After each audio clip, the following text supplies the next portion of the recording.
నమస్తే, welcome to Tejaswi media. నేను మీ వర్మ. ఈ రోజు మనతో పాటు ఉన్నారు సనాతన గోసేవ సాయి గారు, మన బజరంగ్ దళ్ కార్యకర్త. అన్న నమస్తే. జై శ్రీరామ్ అన్న. నా పేరు సాయి కుమార్, బజరంగ్ దళ్ విశాఖపట్నం జిల్లా సమన్వయకు. అన్న, ఇప్పుడు జుబ్లీహిల్స్ బై ఎలక్షన్, వాగంటి గోపీనాథ్ చనిపోయిన తర్వాత జుబ్లీహిల్స్ బై ఎలక్షన్ అనేది రావడం జరిగింది. దీంట్లో ఇప్పుడు చూసుకుంటే ప్రజానాడి బీజేపీ టికెట్ లంకా దీపక్ రెడ్డికి ఇచ్చిన తర్వాత ప్రజానాడి అనేది టోటల్ గా చేంజ్ అవడం జరిగింది. మీ అభిప్రాయం, మీ గ్రౌండ్ లెవెల్ లో పనిచేశారు, బీజేపీకి చూసుకున్న గ్రౌండ్ లెవెల్ లో పనిచేయడం జరిగింది. మీ పల్స్ ఎలా ఉంది గ్రౌండ్ రిపోర్ట్ లో? గ్రౌండ్ రిపోర్ట్ ఎలా ఉంది అని అంటే అన్న, ప్రజల్లో అయితే కొంచెం ఆలోచన అయితే ఉందన్న. ఎందుకు అంటే కాంగ్రెస్ ప్రభుత్వం గెలిచిన తర్వాత, రేవంత్ రెడ్డి సీఎం అయిన తర్వాత వాళ్ళు ఇచ్చిన పథకాలు, హామీలు ఏవైతే ఉన్నాయో అవేమి నెరవేరలేవన్న. అవన్నీ ప్రజలకు తెలుసు. సో ఏంది అంటే వాళ్ళు ఏదైతే 6 గ్యారెంటీలు అని ఇచ్చారో ఆ 6 గ్యారెంటీలు ఫెయిల్ అయిపోయినాయి అన్న. దాని వల్ల చాలా ప్రజలకు ఇబ్బందులు అయినాయి. అంటే మీరు హామీలు అంటే నాకు ఒకటి గుర్తుకొచ్చింది. ఇప్పుడు నిరుద్యోగంకి ఫీజు రియంబర్స్ రావట్లేదు. గ్రూప్ 1 లో అయితే ఇప్పుడు ఉద్యోగాలు లేవని చెప్పి రోడ్ ఎక్కడం జరిగింది. ఇంకోటి మహిళలకి 2000 రూపాయలు ఇస్తా అని చెప్పారు. మహిళలకి, పేద మహిళలకి 2000 ఇస్తా అన్నాడు, అది రావట్లేదు. ఇంకో బతుకమ్మ చీరలు 800 రూపాయలు అని చెప్పి చాలా ప్రచారం చేసి ఒక్కరికి బతుకమ్మ చీరలు స్పందన చెప్తున్నా అన్న. కాంగ్రెస్ ప్రభుత్వం ఏదైతే హామీలు, పథకాలు ఏవైతే ఇచ్చిందో అన్న, అవన్నీ ఫెయిల్ అన్న. ఎందుకు అంటే వాళ్ళు ఏదైతే ఏమంటారు, చదువుకున్న పిల్లలకి ఏదో ఇస్తా అని చెప్పారు, అవేమి రాలేవు. ఇంకోటి ఏంటంటే నార్మల్ గా పింఛన్ అయితే కేసీఆర్ ప్రభుత్వం ఉన్నప్పుడు 2000 వస్తుండే, వీళ్ళు 4000 ఇస్తామన్నారు, అది రాలేదు. కళ్యాణ లక్ష్మి కింద వాళ్ళు 1,00,000 రూపాయలు టీఆర్ఎస్ ప్రభుత్వం ఉన్నప్పుడు 1,00,000 రూపాయలు ఇస్తుండే, వీళ్ళేమో 1,00,000 రూపాయలతో పాటు తులం బంగారం పెడతామన్నారు. ఆ 1,00,000 లేదు, ఈ తులం బంగారం లేదు, 2 లేవు. ఇంతవరకు పొందినోళ్ళు కూడా లేరు. దాని తర్వాత గరీబోళ్ళకి ఇంతవరకు ఎవరికి కూడా కాంగ్రెస్ ప్రభుత్వం వచ్చిన తర్వాత ఒక్కరికి కూడా ఇల్లు ఇచ్చిన పరిస్థితి లేదు. ఏడ 4 ఇటుకలు పెట్టి గోడలు కట్టిన పరిస్థితి కూడా లేదు. ఏడ చూడు, ఈ కాంగ్రెస్ ప్రభుత్వం ఏదైతే ఉందో వాళ్ళ కాన్సెప్ట్ ఏముంది అంటే, గరీబోళ్ళు ఎక్కడైతే ఉంటారో అక్కడ నియర్ బై ప్రదేశాలలో వాళ్ళని దోచుకొని తినే కాడనే కాన్సెప్టే దోలాడిలు. ఎందుకు అంటే ఏం లేదు తెలంగాణలో దోచుకొని తినేకి.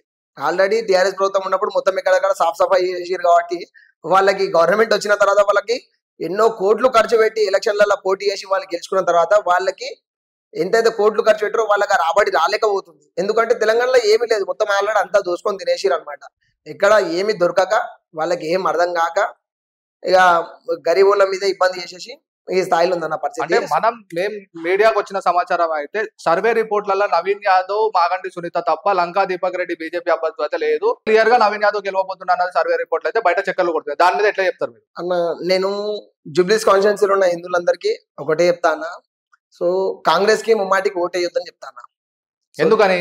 ఎందుకోసం అంటే అన్న, కాంగ్రెస్ ప్రభుత్వం హిందువులకి చేసిన మోసాలు, హిందువులకు చేసిన అన్యాయం ఏ విధంగా అంటే అన్న, మన భారతదేశంలో రాముడు పుట్టిన దేశం ఇది. సో ఈ దేశంలో, రాముడు పుట్టిన దేశంలో రామునికే చోటు లేకుండా చేసిరన్న కాంగ్రెస్ ప్రభుత్వం. ఎట్లా అంటే అయోధ్య రాముని గుడి అన్న, అయోధ్య రాముని గుడి గుల్లగొట్టి బాబ్రీ మసీద్ ని నిర్మించిరన్న. ఆ టైంలో మొఘళ్ళు పరిపాలించినప్పుడు అయోధ్య రాముని గుడి గుల్లగొట్టి బాబ్రీ మసీద్ ని కట్టిన తర్వాత ఆ గుడిని మళ్ళా మనం తిరిగి నిర్మాణం చేసుకోనికి 500 సంవత్సరాలు హిందువుల పోరాటం అన్న. మీరు అయోధ్య రామ మందిర్ అన్నారు అని చెప్పి, అయోధ్య రామ మందిర్ ఖిలాఫే అడ్వకేట్లను పెట్టి ఇది ఓడిపోవాలని చెప్పి కాంగ్రెస్ ప్రభుత్వం చేసిన 25 మంది అడ్వకేట్లను పెట్టిందన్న.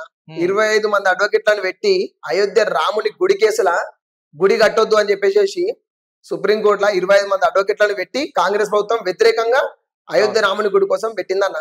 సో అట్లా ఈ గుడినే నిర్మాణం చేయొద్దు అనే ఉద్దేశం మీద కాంగ్రెస్ ప్రభుత్వం నిలబడ్డదన్న. ఆ గుడి యొక్క చరిత్ర ఏంటంటన్న, కొన్ని వేల మంది కరసేవకుల ప్రాణత్యాగం అన్న. సరైన నది మొత్తం ఒక రోజంతా ఏర్లై పారిందన్న. ఆ యొక్క రాముని గుడి కోసం అని ఎంతో పోరాటం చేసి 500 సంవత్సరాలు పోరాటం చేసి మనం గుడిని నిర్మాణం చేసుకున్నామన్న. ఆ విధంగా మనం నిర్మాణం చేసుకుంటే ఈ కాంగ్రెస్ ప్రభుత్వము ఆ యొక్క రాముని గుడికి వ్యతిరేకంగా పనిచేసిందన్న. ఆ ఒక పాయింట్ చాలా. అంటే ఇప్పుడు మనం జుబ్లీహిల్స్ టాపిక్ మాట్లాడుతున్నాం కాబట్టి, నిన్న చూసుకుంటే జుబ్లీహిల్స్ నవీన్ యాదవ్ ర్యాలీలో లక్షల పబ్లిక్ రావడం జరిగింది.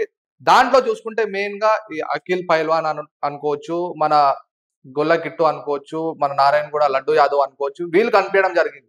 అసలు వీళ్ళు రావడానికి సపోర్ట్ గా వచ్చారా, లేకపోతే అసలు రావడానికి కారణం ఏంటి అన్న? నేను హిందుత్వ పరంగానే పోతానా. వాస్తవానికి వాళ్ళందరూ ఒకసారి ఆలోచన చేయాలన్నా, తెలంగాణ రాష్ట్రంలో 60 ఏళ్ళు కాంగ్రెస్ పరిపాలించినప్పుడు భారతదేశానికి జరిగిన పరిస్థితి ఏందో ఒకసారి ఆలోచన చేయండి. రెండోది ఏంటంటే, తెలంగాణ రాష్ట్రంలో కాంగ్రెస్ వచ్చిన తర్వాత, ఆ కాంగ్రెస్ వచ్చిన తర్వాత ఎన్ని గుళ్ళ మీద దాడి జరిగింది. సికింద్రాబాద్ ముత్యాలమ్మ గుడి కాడికెళ్ళి మొదలు పెడితే, నిన్న రాంపల్లి బంజారాజ్ పెద్దమ్మ గుడి కాడికెళ్ళి మొదలు పెడితే, నిన్న రాంపల్లి హనుమంతుని గుడి. సో అట్లా ఎవరి గుళ్ళ మీద దాడి చేసిరని ఎంక్వైరీ చేసినా ఏం చేసినా గానీ వాళ్ళు ఇచ్చి గవర్నమెంట్ తెలంగాణ గవర్నమెంట్ ఒక సర్టిఫికేట్ ఇచ్చేస్తుంది అన్న. ఏంటి అంటే ఆ పిచ్చోళ్ళు. గొల్ల మీద దాడి చేసిన వాళ్ళంతా పిచ్చోళ్ళు. పిచ్చోళ్ళు. అంటే ఆ పిచ్చోళ్ళందరూ సింపుల్ గా పిచ్చోళ్ళందరూ వాళ్ళకి ఓన్లీ హిందూ గుళ్ళే కనబడతాయా? ఒక మాట, ఈ కాంగ్రెస్ ప్రభుత్వం ఒకసారి ఆలోచన చేయాలి. ఓన్లీ హిందూ గుళ్ళే కనబడతాయా? పిచ్చోడు కదన్న. ఆ పిచ్చోనికి ఈవెన్ మసీద్ కనబడొచ్చు, ఒక దర్గా కనబడొచ్చు, ఒక చర్చి కూడా కనబడొచ్చు కదా అన్న. అవును. ఓన్లీ హిందూ దేవాలయాలు ఆ పిచ్చోనికి ఎట్లా కనబడతాయి? అంటే ఎర్రగడ్డ హాస్పిటల్ సరిపోతలేదు, ఇంకో ఎర్రగడ్డ హాస్పిటల్ కట్టాలనుకుంటున్నా మీరు? అది కూడా ఉంది కదా అన్న. అట్లా ఈ విధంగా దాడులు చేస్తురన్న.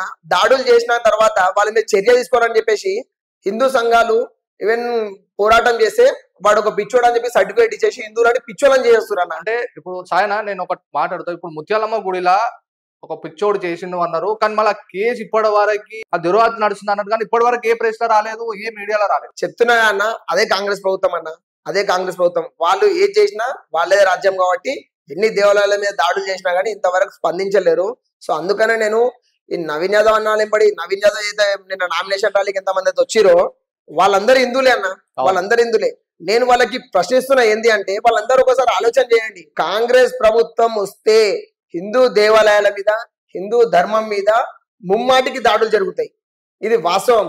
నేను ఫేస్బుక్ లో చూసినది ఏంటంటే ఇప్పుడు కాంగ్రెస్ ప్రభుత్వం వస్తే జుబ్లీహిల్స్ ఇంకో బంగ్లాదేశ్ అవుతుంది అన్న మాటలు ఇటు వినిపిస్తున్నాయి సోషల్ మీడియా. ఇది వాస్తవం అన్న.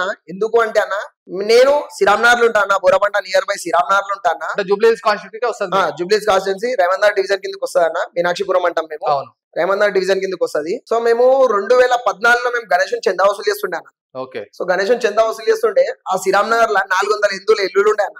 ఓ 2024కి వస్తే 2024కి వస్తే 10 సంవత్సరాల గ్యాప్ అన్న ఇది. 2024కి వస్తే ఈ రోజు హిందువుల ఇల్లు 40 ఉన్నాయి అన్న. 400 నుంచి 40 ఇల్లు వచ్చినాయి అన్న. అంటే 360 మంది గుట్టు చప్పుడు లేకుండా చాప కింద నీరు లాగా మొత్తం ఖాళీ చేసి వెళ్ళిపోయారు అన్న. అంటే అప్పుడు కాంగ్రెస్ ప్రభుత్వం ఉన్నది, ఇప్పుడు కాంగ్రెస్ ప్రభుత్వం చెప్తున్నా కదా, ఈ 10 సంవత్సరాలల్లా మొత్తం శ్రీరామ్ నగర్ ఖాళీ అయిపోయింది హిందువులది. ఎందుకంటారు? ఏముందన్న, మొత్తం మస్జిద్ దౌర్జన్యం అంతే.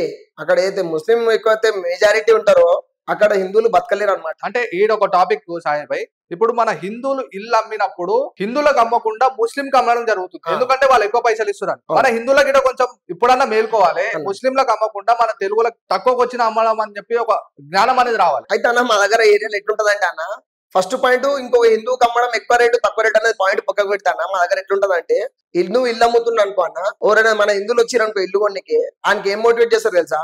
अरे बाजू वाला मुसलमान अरेबियों ने उन्हें क्या करता, डेली से लड़ लेता, इसलिए उन्हें बेच दे रहा. अगर तू है तो तेरे से भी लड़ लेता रवि, काली पीली घर लेके कैकुरे परेशान हो जाता అని చెప్పి అద్మైసర్ మన దాంట్లో మననే ప్రొపగండా చేస్తారు. అట్లా అది ఇది జరుగుతుంది కాబట్టి మా దగ్గర హిందువులు ఒక రోజు కొండేరన్న. అంటే ఇప్పుడు జుబ్లీహిల్స్ ఎన్నికలలో మీరు ఏది గెలుస్తారు అనుకుంటున్నారు? కాంగ్రెస్ కోటేద్దని అయితే మీరు చెప్పారు. మళ్ళీ బీఆర్ఎస్ బీజేపీ ఉండడం జరిగింది. మళ్ళీ లంకా దీపక్ రెడ్డి గారు ఎంత మెజారిటీతో గెలుస్తారు అని చెప్పి మీరు అనుకుంటారు? అన్న మెజారిటీ గురించి అయితే నేను చెప్పలేనన్నా. నా ఆలోచన ఏంది అంటే మాత్రం జుబ్లీహిల్స్ ఉన్న హిందువులందరూ మాత్రం తప్పకుండా భారతీయ జనతా పార్టీ ఓటేసి భారతీయ జనతా పార్టీని గెలిపిస్తే అక్కడ ఏం జరుగుతుంది అంటే హిందువులకి న్యాయం జరుగుతుంది అన్న. వాస్తవానికి హిందువులకి న్యాయం జరుగుతుంది. అక్కడ ఉన్న హిందువులందరూ రక్షింపబడతారన్న, సేఫ్గా ఉంటారు. ఎందుకంటే ముంగళతరం చాలా డేంజర్ జోన్ ఉందన్న. లవ్ జిహాద్ కింద గానీ, గోహత్యల కింద గానీ, హిందువుల పైన జరుగుతున్న దాడులు గానీ, ప్రతి ఒక్క విధంగా హిందువులు సేఫ్గా ఉంటారన్న. లేదనుకో మళ్ళీ అదే కాంగ్రెస్ ప్రభుత్వం వచ్చిందనుకో అన్న, వీళ్ళందరికీ ఇబ్బందులు అయితే అన్న వాస్తవానికి. ఎందుకంటే పాయింట్ యాడ్ చేయాలి సాయి భాయ్, ఇప్పుడు బీజేపీ టికెట్ ఇవ్వడానికి ఎందుకు ఆలోచన జరిగింది? కిషన్ రెడ్డి నియోజకవర్గం ఇది, సికింద్రాబాద్ అనేది కిషన్ రెడ్డి. ఏ పార్టీ నాయకుని కన్నా కిషన్ రెడ్డి సెంట్రల్ మినిస్టర్, ఆయననే డిసైడ్ చేస్తాడని చెప్పి ధర్మపురి అరవింద్ గారు చెప్పడం జరిగింది, మన రఘునందన్ రావు గారు చెప్పడం జరిగింది. అలా ఈ ఆలోచన ఎందుకు జరిగింది? దీంట్లో ఇంకో పాయింట్ ఏంటంటే మహిళలు కీర్తిరెడ్డి గాని, డాక్టర్ పద్మ గాని పోటీ చేయడం జరిగింది. లంకా దీపక్ రెడ్డికి ఇవ్వడానికి కారణాలు ఏంటి? అంటే కిషన్ రెడ్డి, లంకా దీపక్ రెడ్డి ఇద్దరు రెడ్డిలు కాబట్టి టికెట్ ఇచ్చారా అనుకోవచ్చా? ఎందుకు అంటే 3 టికెట్లు అడిగిరన్న. ఆ 3 టికెట్ల ఎవరికి అనేది అధిష్టానం కొంచెం ఆలోచన చేసి దాన్ని నిర్ణయిస్తుంది కాబట్టి దాని డీప్ అంత లోతుగా మనకు కూడా అంత తెలియదు. కిషన్ రెడ్డికి పనిగానంగా తీసుకోవచ్చు కదా. కిషన్ రెడ్డికి అనుకూలంగా దీపక్ రెడ్డి ఉంటాడు కాబట్టి టికెట్ ఇచ్చిరని అనుకోవచ్చా? ఓకే, అంటే కిషన్ రెడ్డి తోటి లంకా దీపక్ రెడ్డి ఉంటాడు కాబట్టి లంకా దీపక్ రెడ్డికి టికెట్ ఇచ్చారు.